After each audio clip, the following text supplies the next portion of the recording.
सरकारी नौकरी का सपना देखने वालों के लिए एक बहुत बड़ी खबर आई है। चलिए आज सीआरपीएफ की इस जबरदस्त भर्ती के बारे में सब कुछ जानते हैं। ये कोई छोटी मोटी भर्ती नहीं है। सेंट्रल रिजर्व पुलिस फोर्स यानी सीआरपीएफ ने कांस्टेबल के 9,195 पदों की घोषणा की है।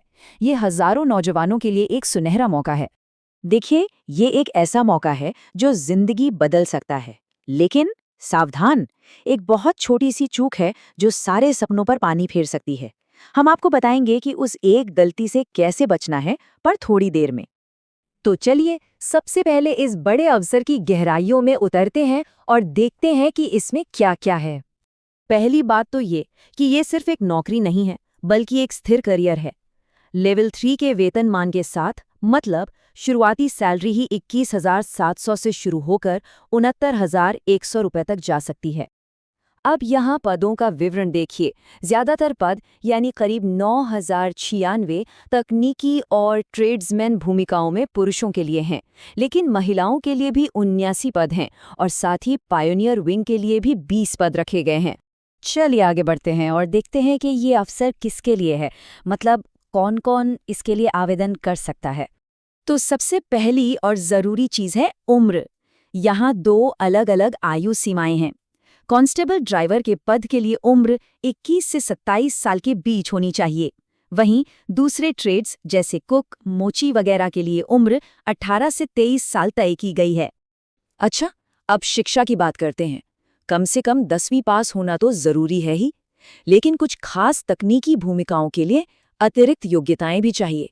जैसे ड्राइवर पद के लिए हैवी ट्रांसपोर्ट व्हीकल का लाइसेंस होना ज़रूरी है और मैकेनिक पद के लिए आईटीआई सर्टिफिकेट या फिर अप्रेंटिसशिप का अनुभव मांगा गया है।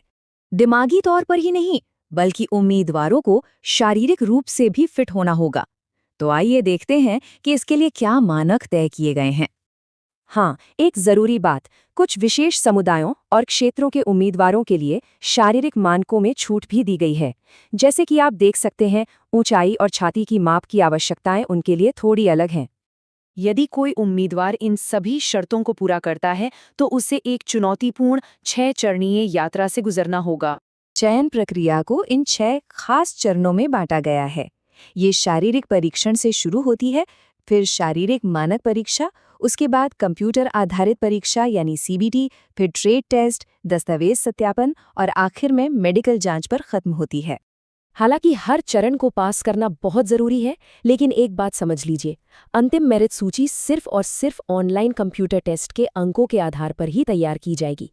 यही वो परीक्षा है जो सबसे ज़्यादा मायने रखती है। इसमें 100 सवाल होंगे, 100 नंबर के, और समय मिलेगा 2 घंटे का। ध्यान रहे, इसमें नेगेटिव मार्किंग भी है, यानी हर गलत जवाब के लिए 0.25 अंक कटेंगे। विषय होंगे रीजनिंग, सामान्य ज्ञान, गणित और अंग्रेजी या हिंदी में से कोई एक।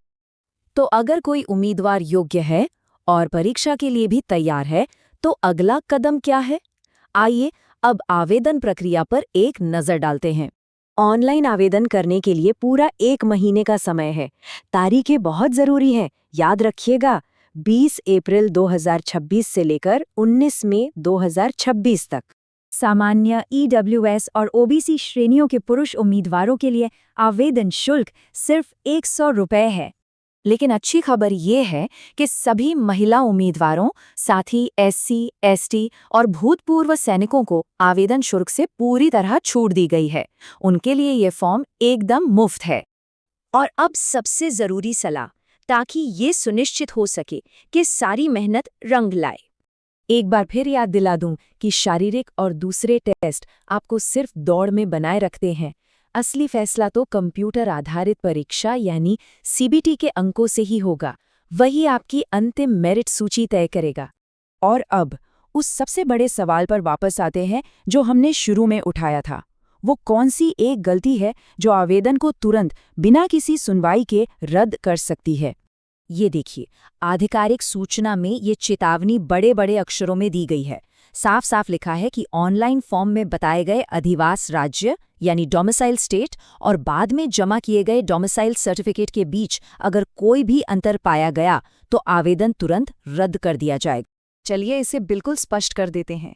उम्मीदवार जिस राज्य से आवेदन कर रहा है उसका अधिवास या स्थायी निवास प्रमाण पत्र भी उसी राज्य का होना चाहिए। इसमें कोई अपवाद नहीं है, कोई भी गलती नहीं चलेगी। तो अब सारी जानकारी आपके सामने है।